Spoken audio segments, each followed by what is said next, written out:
여러분, 사진을 저장하고 영화를 보고 동료랑 협업할 때 이 모든 순간에 사실 우린 클라우드를 쓰고 있는 거예요.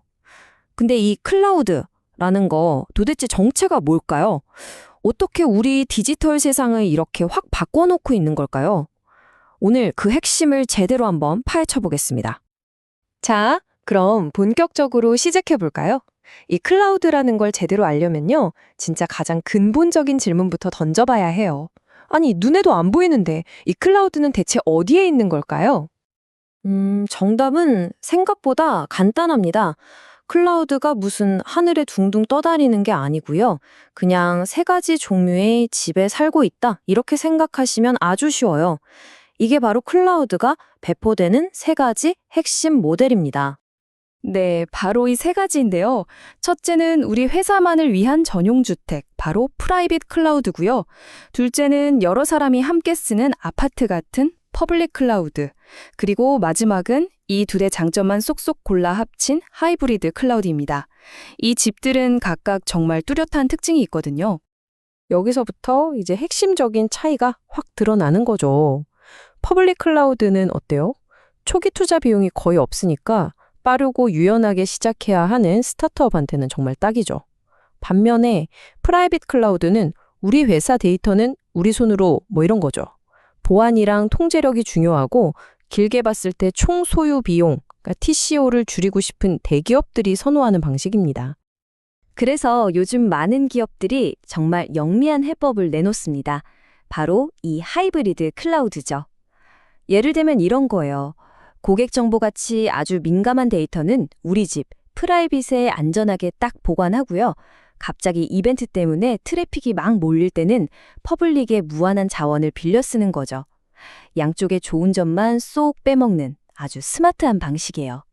자, 이제 클라우드가 어디에 사는지는 알았어요. 그쵸? 그럼 이제 그 집 안에 들어가서 우리가 실제로 뭘 빌려 쓸 수 있는지, 그러니까 서비스의 종류는 어떤 것들이 있는지 한번 살펴보겠습니다. 클라우드 서비스는 보통 서비스형, 영어로는 as a 서비스 모델로 제공되는데요. 이게 뭐냐면요. 핵심은 이거예요. 어디까지를 내가 직접 관리하고 어디서부터를 클라우드 업체가 대신 해줄 거냐. 이 책임의 경계선을 나누는 거라고 보시면 됩니다. 가장 기초 단계가 바로 IaaS, 서비스형 인프라입니다. 이건 비유하자면 그냥 텅 빈 건물을 통째로 빌리는 것과 같아요. 서버, 스토리지, 네트워크 같은 뼈대만 빌리는 거죠. 그럼 그 안에 어떤 운영체제를 깔고 어떤 가구를 놓고 어떻게 꾸밀지는 전부 사용자 마음입니다. 구축하는 방법도 간단해요. 보통 클라우드 업체 웹사이트에 들어가서 내가 원하는 CPU, 메모리 사양을 딱 정하고 클릭 몇 번만 하면 가상 서버가 뚝딱 만들어지는 식이죠. 한 단계 위로 올라가면 파스, 서비스형 플랫폼이 있습니다. 이건 가구와 인테리어까지 완벽하게 갖춰진 작업실을 빌리는 거예요. 개발에 필요한 모든 도구와 환경이 이미 세팅되어 있는 거죠. 그러니까 개발자는 뭐 서버가 어떻고 네트워크가 어떻고 이런 복잡한 거 신경 쓸 필요가 전혀 없어요. 그냥 오직 창의적인 코드 개발에만 집중하면 되는 겁니다. 요즘 많이 쓰는 도커나 쿠버네티스 같은 기술들이 바로 이런 환경을 만들어주는데 아주 중요한 역할을 하죠. 그리고 마지막으로 우리에게 가장 친숙한 모델, 바로 사스가 있습니다. 이건 뭐 거의 매일 쓰고 계실걸요? 지메일 같은 웹메일, 클라우드 문서 도구, 그리고 넷플릭스 같은 구독 서비스가 전부 쌌습니다. 그냥 아이디랑 비밀번호만 있으면 바로 쓸 수 있잖아요.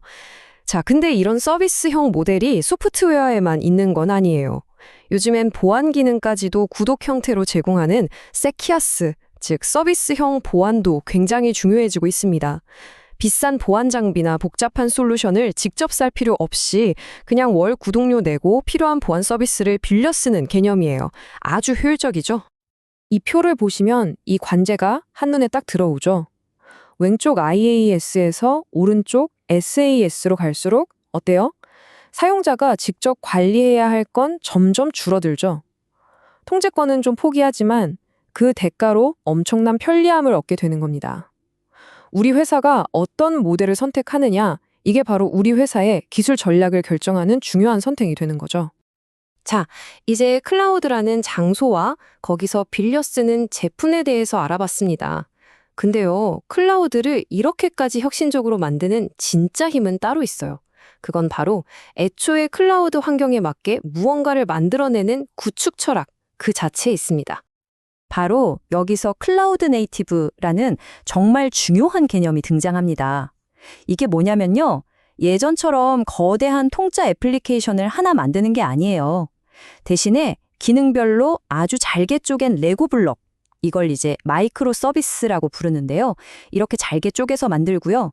또 각 블록을 컨테이너라는 독립된 투명 상자에 하나씩 담는 방식이에요. 이렇게 하면 뭐가 좋을까요?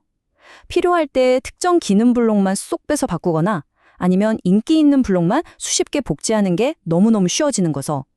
시스템 전체가 훨씬 유연하고 튼튼해집니다. 아니, 근데 왜 이렇게까지 잘게 쪼개서 레고 블록처럼 만드는 걸까요? 이유는 딱 하나입니다. 바로 클라우드가 가진 가장 강력한 무기, 자동 확장 능력을 100% 써먹기 위해서예요. 생각해 보세요. 이 레고 블록, 즉 컨테이너가 수백, 수천 개가 되면 사람이 이걸 하나하나 관리할 수 있을까요? 절대 불가능하죠. 그래서 핵심은 바로 자동화입니다. 이때 등장하는 게 쿠버네티스 같은 오케스트레이션 도구인데요. 이게 바로 수많은 컨테이너들을 지휘하는 오케스트라 지휘자 같은 역할을 하는 거예요. 알아서 착착 배치하고 늘리고 관리해주는 거죠. 이게 바로 오토 스케일링, 우리말로는 자동 확장이라는 정말 어마어마한 기능으로 이어집니다. 예를 들어 볼 때요. 쇼핑몰에서 갑자기 타임 세일을 해서 접속자가 막 폭주해요. 예전 같았으면 미리 비싼 서버를 잔뜩 사놔야 했겠죠. 하지만 오토 스케일링은 그럴 필요가 없어요. 시스템이 실시간으로 트래픽이 늘어나는 걸 딱 감지하고 바로 그 순간에만 필요한 만큼 서버를 자동으로 쫙 늘려주는 겁니다. 사람이 몰리면 가게가 넓어지는 마법 같은 거죠. 정말 1원의 낭비도 없습니다. 이게 작동하는 원리는 아주 단순하지만 강력한 순환 구조예요. 보세요.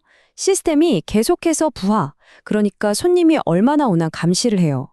그러다가 손님 많아진다 하는 기준점을 넘으면 즉시 서버라는 계산대를 더 열어서 손님들을 분산시키는 거죠. 그리고 나중에 손님이 줄면 열었던 계산대를 다시 닫아서 자원을 회수하는 겁니다. 이 똑똑한 자동화 순환 덕분에 기업은 비용은 아끼면서도 언제나 안정적인 서비스를 제공할 수 있게 되는 거예요. 자, 그럼 오늘 살펴본 3가지 핵심 개념 한번 정리해 볼까요? 첫째, 우리 회사에 맞는 집을 고르고, 이게 배포 모델. 둘째, 그 집에서 어떤 서비스를 빌릴지 정하고, 이게 서비스 모델. 마지막으로 그 공간을 가장 효율적으로 쓰도록 처음부터 설계하는 것. 이게 바로 클라우드 네이티브. 이 3가지가 완벽하게 딱 맞물려 돌아가면서 우리가 매일 즐기는 스트리밍 서비스부터 거대한 글로벌 기업의 운영까지 이 모든 걸 가능하게 만드는 겁니다. 이건 우리에게 마지막으로 아주 중요한 질문을 던집니다. 이제 모든 산업이 클라우드로 가는 게 당연해진 세상에서 과연 다음 혁신은 어디에서 올까요? 어쩌면 그건 단순히 클라우드 위에서 새로운 무언가를 만드는 게 아닐지도 모릅니다. 바로 이 클라우드가 가진 엄청난 힘을 이용해서 가능하다는 것의 정의 자체를 완전히 새로 쓰는 것. 거기서부터 진짜 혁신이 시작될 겁니다.